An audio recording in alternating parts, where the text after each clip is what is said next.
Bismillahirrahmanirrahim. Sallu ala tabibi kulubina Muhammed. Sallu ala şefii zunubina Muhammed. Hamdolsun bizlere peygamber gönderene. Selam olsun İbrahim'e. Selam olsun Nuh'a. Selam olsun Hatice'nin goncasına, Ayşe'nin gülüne. Salat ve selam olsun her sefer ümmetim, ümmetim diyen Muhammed Mustafa'ya. Ya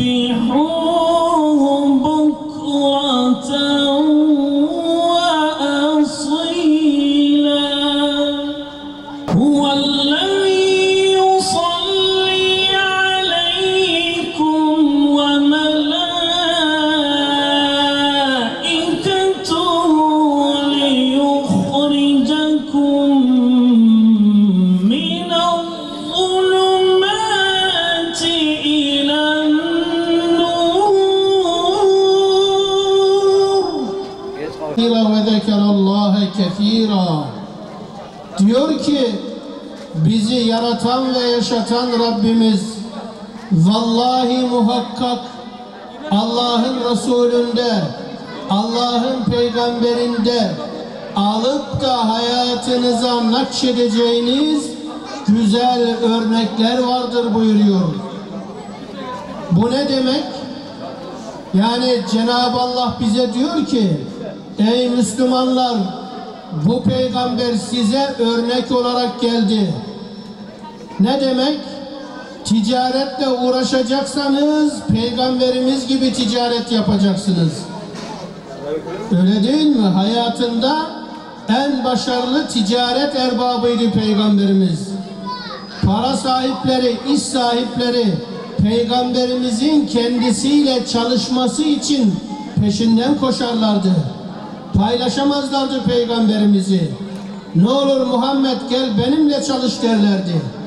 Neden? Güvenilir Muhammed'ti çünkü. Haksızlık ve adaletsizlik yapmazdı çünkü. Dürüst çalıştığı için ticaretine bereket yağardı çünkü.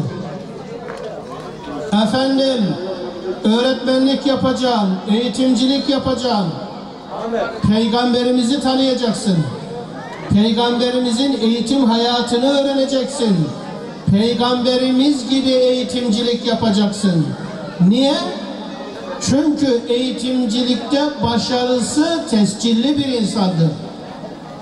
Siz dünyada 23 sene gibi kısacık bir zamanda bir milleti değiştiren, bir milleti geliştiren ve o milletle beraber, o insanlarla beraber dünyayı değiştiren ikinci bir insan duydunuz mu? 23 senede dünyanın gidişatını tersine çevirdi. Nasıl? Eğitimiyle, eğitimdeki başarısıyla.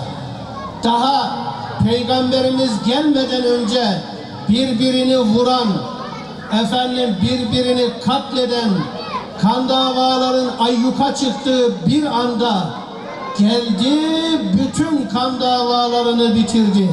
Bütün kavgaları bitirdi. Daha düne kadar birbirinin boynunu vuranlar birbiriyle boynundan sarılarak kardeş oldular. Dostlar oldular ve o birlik ve beraberlikle dünyayı fethettiler.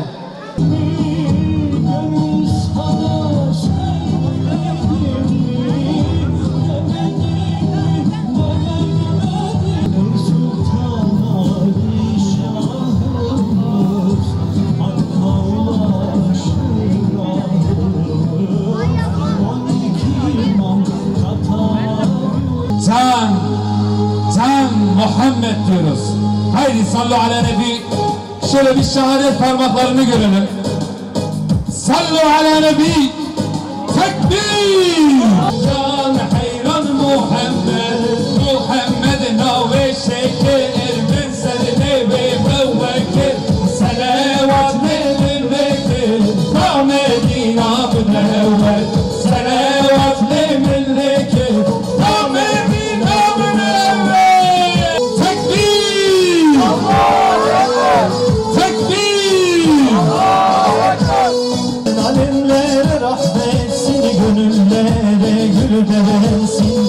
Bu dili hiç fark etmez, insanlığa gel diyensin. Sen alemlere rahmetsin, gönüllere gül versin. Bu dili hiç fark etmez, insanlığa gel diyensin. Bizleri yoktan var ettin, varlığından haberdar ettin.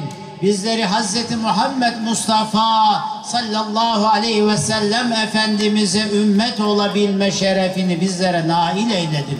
Allah'ım sana sonsuz hamdü senalar ediyoruz. Sana şükrediyoruz.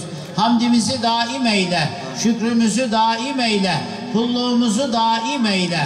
Alemlere rahmet, Hazreti Muhammed Mustafa sallallahu aleyhi ve sellem Efendimiz'e sonsuz salatu selam ediyoruz. Ya Rab, ona olan ümmetliğimizi, ona olan salatu selamlarımızı Efendimiz Muhammed Mustafa'ya ulaştır. Bizleri de ona layık ümmet eyle ya Rab.